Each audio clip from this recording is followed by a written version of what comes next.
श्रीमद् भगवद गीता का पहला अध्याय हम लोग श्रवण कर रहे हैं। ठीक, तो पहले कितने बताए गए चैप्टर? 18 में से पहला चैप्टर, और 18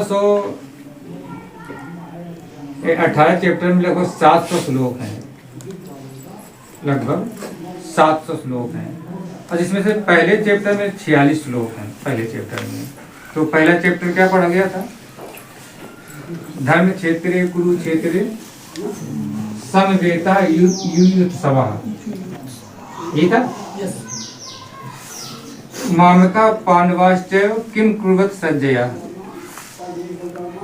यानी धृतराष्ट्र जो है इस चैप्टर में एक बार बोले हैं, और वो भी किससे बोले हैं? संजय से। पर वही पूछ रहे हैं हाल चाल कि हे संजय, ये बताइए कि कुरुक्षेत्र में क्या हो रहा है। ठीक, मेरे बच्चे और पांडव के बच्चे क्या कर रहे हैं, यही तो हम लोगों ने पढ़ा था, यही पूछा था। अब आगे चलिए, दूसरा श्लोक जो है, दूसरे श्लोक में धृतराष्ट्र के प्रश्न का जवाब दे रहे हैं। कौन? संजय। क्या कह रहे हैं? दृष्टवा तु पांडवानीकम व्यूढ़म दुर्योधन इस्तदा आचार्य मुप संज्ञम राजा वचनम ब्रवीत। संस्कृत का श्लोक है। अब इसका मतलब है दृष्टवा माने देखकर। फिर शब्द आया है दुर्योधन इस्तदा माने तदा, तदा माने उस समय, तदा माने उस समय। और यहाँ पे एक शब्द आया व्यूढ़म। व्यूढ़म का मतलब होता है वज्र व्यूह के समान खड़ी हुई सेना। वज्र व्यूह, या उस वज्र व्यूह को और अगर सरल हिंदी में करें तो इसका मतलब होता है कि एक अनुशासन में खड़ी हुई। वज्र व्यूह का अनुशासन में खड़ी हुई। पांडवानीकम, पांडव की सेना। दृष्टवा, देखकर। कौन देख रहा है? दुर्योधन। दुर्योधन भयभीत हो रहा है कि उस समय वज्रव्यूह में सेना खड़ी हुई है पांडव की। वज्रव्यूह मतलब अनुशासन में खड़ी हुई है।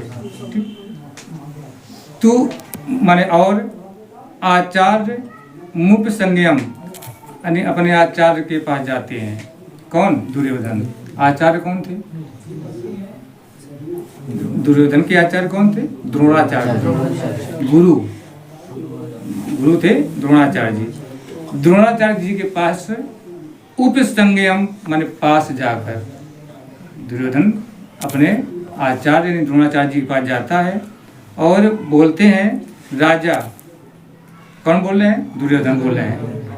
ठीक, राजा थे दुर्योधन, वही बोल रहे हैं।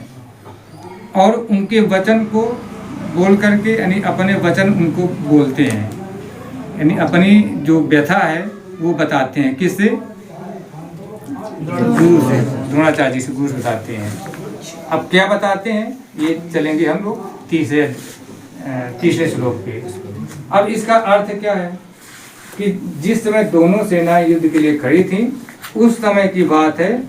संजय धृतराष्ट्र जी को बताते हैं कि पांडु पुत्र क्या कर रहे हैं। तो क्या कर रहे थे? पांडु कुछ नहीं कर रहे थे, लेकिन उनकी सेना कैसी थी? एक अनुशासन में खड़ी थी। इसलिए सब लोग कहते हैं कि अनुशासन में रहना सीखिए।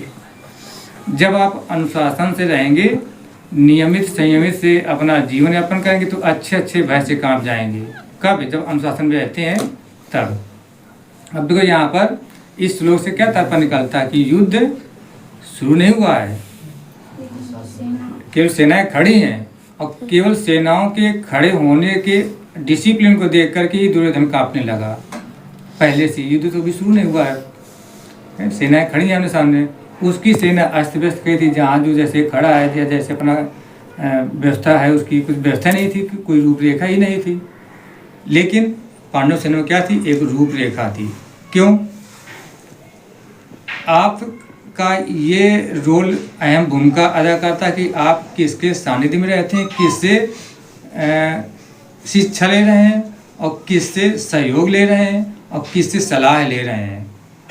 ये मुख्य भूमिका थी अर्जुन और पांडवों में, कौरवों पांडवों में यही देखने मिलती है कि दुर्योधन किससे सलाह लेता था, शकुनी से। ठीक, शकुनी के पास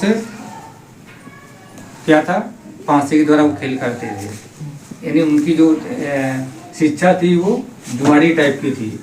और पांडव किससे सलाह लेते थे, श्री कृष्ण भगवान की। ठीक, आदि योगी हैं, श्री कृष्ण भगवान आदि योगी कहलाते हैं।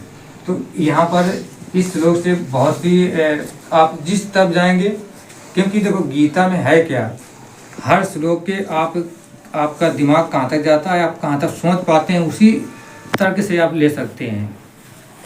कि एक तो ये संदेश दे रहा है कि आपकी जो प्रगति है वो आप किसके द्वारा सलाह ली जा रही है उस पर डिपेंड है। ठीक, और आपकी काबिलियत किसके काबिलियत क्या है आपकी, और किस व्यक्ति से आप कैसे संपर्क रखें उसकी काबिलियत क्या है। श्री कृष्ण भगवान की काबिलियत क्या थी और शकुनी की काबिलियत क्या थी। और अगर आप सलाह गलत व्यक्ति से ले रहे हैं, इसी दोहे में कई तर्क दे रहे हैं आपको। अगर आप गलत व्यक्ति से सलाह ले रहे हैं, वो पूरी सलाह शकुनी से चलती थी उनकी, किसकी, दुर्योधन की। लेकिन बड़े बड़े महारथी थे उनके साथ, कर्ण थे, भीष्म पितामह थे, आचार्य द्रोण थे, कृपाचार्य जी थे, अश्वत्थामा थे, बहुत बड़े योद्धा थे, चाहते तो पूरी धरती को पलट सकते थे। लेकिन सलाह गलत होने के कारण जो लोग उस दुर्योधन की तरफ लड़ रहे थे सभी की शक्तियां छीन हो गई थीं। अगर हम अधर्म की तरफ चलते हैं तो चाहे जितने पावरफुल व्यक्ति अपने साथ आ जाएं तो अपनी शक्ति तो छीन होगी ही, और जो हमारे साथ लगे उनकी भी सलाह है। ठीक, कि ऐसे लोग दुर्योधन के साथ जुड़े थे कि उसकी हम लोग कल्पना नहीं कर सकते हैं कितने धुरंधर लोग जुड़े थे। तो यहाँ पर ये आपका कौन सा श्लोक पढ़ा, दूसरा श्लोक। अब इसी में एक तर्क और चल रहा है कि दुर्योधन गए थे किसके पास, किनके साथ गए थे, आचार्य द्रोणाचार्य जी के पास।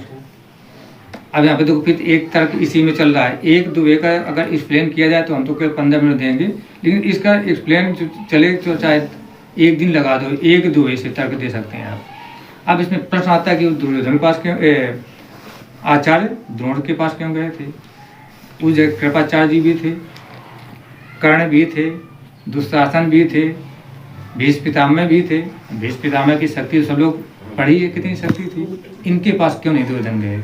उसका तर्क क्या दिया गया है, दुर्योधन आचार्य द्रोण के पास क्यों गए, क्योंकि व्यवहार के नाते में उनके मन में आया और शायद कि नहीं ये हमारे गुरु हैं, हमारे गुरु हैं। तो उन्होंने सोचा कि नहीं हम पहले गुरु के दर्शन करें जा करके। ठीक, गुरु से अपने विचार विमर्श करें जा करके। या तो दूसरा कंडीशन क्या हो सकती है कि आचार्य द्रोण जो थे वो उनको छोटे से शिक्षा दे रहे थे, या तो फिर उनके दिमाग में ये आया होगा। अब प्रश्न आता है कि वो भीष्म पितामह जी के पास क्यों नहीं गए, क्योंकि वो तो और महारथी थे बहुत है। अगर वो उनको तो इच्छा मृत्यु का वरदान था भीष्म पितामह जी को, वो तो चाहते कि जब हम मरेंगे तभी उनके पास ऐसी विद्या थी, ऐसी शक्ति थी, उनके पास क्यों नहीं गए। क्योंकि उनके मन में ये था दुर्योधन के, ये तो भीष्म पितामह हैं, ये तो हमारे पितामह हैं, पिता तुल्य हैं, इनको तो हम जैसा चाहेंगे वैसा मोटिवेट कर लेंगे।